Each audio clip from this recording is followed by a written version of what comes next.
ರಾಜ್ಯ ಬಿಜೆಪಿಯಲ್ಲಿ ಶುರುವಾಗಿದೆಯಾ cold war. ರಾಜ್ಯಾಧ್ಯಕ್ಷ ಪ್ರತಿಪಕ್ಷ ನಾಯಕರ ನಡುವೆ ಮುನಿಸು ಹೆಚ್ಚಾಯ್ತಾ? ಅಶೋಕ್ ಮತ್ತು ವಿಜೇಂದ್ರ ಮಧ್ಯೆ ಎಲ್ಲವೂ ಸರಿ ಇಲ್ವಾ?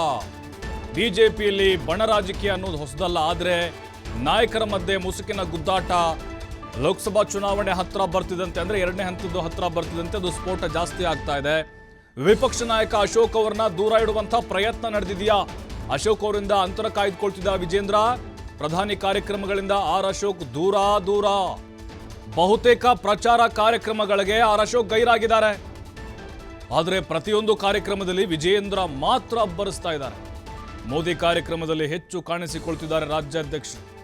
ಚುನಾವಣೆ ಸಮಯದಲ್ಲೇ ಇಬ್ಬರ ನಡುವೆ ಕೋಲ್ಡ್ ವಾರ್ ಹೆಚ್ಚಾಗ್ತಾ ಇದೆಯಾ? ಕುತೂಹಲ ಕೆರಳಿಸ್ತಾ ಇದೆ ಆರ್ ಅಶೋಕ್ ಹಾಗೆ BY ವಿಜೇಂದ್ರ ನಡೆ. ನೋಡಿ, ಈ ಕೋಲ್ಡ್ ವಾರ್ ಅನ್ನುವಂಥದ್ದು ಸಹಜವಾಗಿ ಇದ್ದೇ ಇರುತ್ತೆ, ಆದರೆ ಅದು ಬಹಿರಂಗಗೊಳ್ಳೋದಿಲ್ಲ. ಆದರೆ ಈಗ ಈ ಚುನಾವಣೆ ಟೈಮ್ನಲ್ಲಿ ಅದು ಸ್ಫೋಟ ಆಗಿದೆ.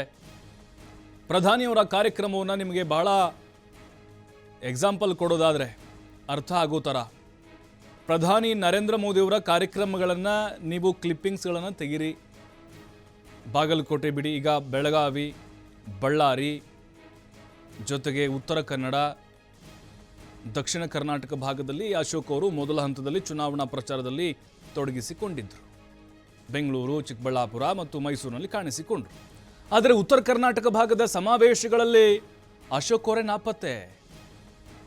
ಯಾಕೆ ಅಶೋಕ್ ಅವರಿಗೆ ಆಹ್ವಾನ ಇರಲಿಲ್ವಾ? ಒಬ್ಬ ವಿರೋಧ ಪಕ್ಷದ ನಾಯಕನಿಗೆ ಬಿಜೆಪಿಯಲ್ಲಿರುವಂಥ ಗೌರವ ಇಷ್ಟೇನಾ? ಅಶೋಕ್ ಅವ್ರನ್ನ ಸೈಡ್ ಲೈನ್ ಬೇಕು ಅಂತಲೇ ಮಾಡಲಾಗ್ತಾ ಇದೆಯಾ?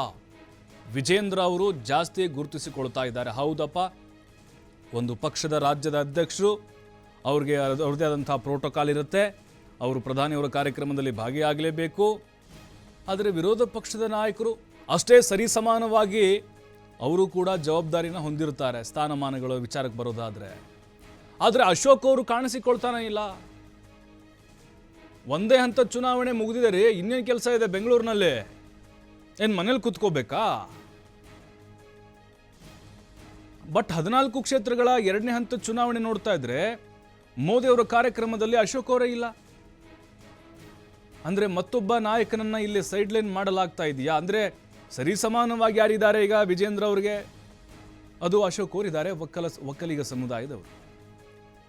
ಹಾಗಾಗಿ ಈಗ ಮತ್ತೆ ಅವರು ಅಡ್ಡಗಾಲಾಗ್ಬೋದು ಮುಂದಿನ ದಿನಗಳಲ್ಲಿ, ಅಥವಾ ಏಕಚಕ್ರಾಧಿಪತ್ಯ, ಪ್ರಶ್ನಾತೀತವಾಗಿ ನಾನು ಒಬ್ಬನೇ ಇರಬೇಕು, ಈ ಒಂದು ಕಾರಣಕ್ಕೆ ವಿಜೇಂದ್ರ ಈ ರೀತಿಯಾಗಿ ನಡೆದುಕೊಳ್ತಿದ್ದಾರಾ ಅನ್ನೋದು ಪ್ರಶ್ನೆ.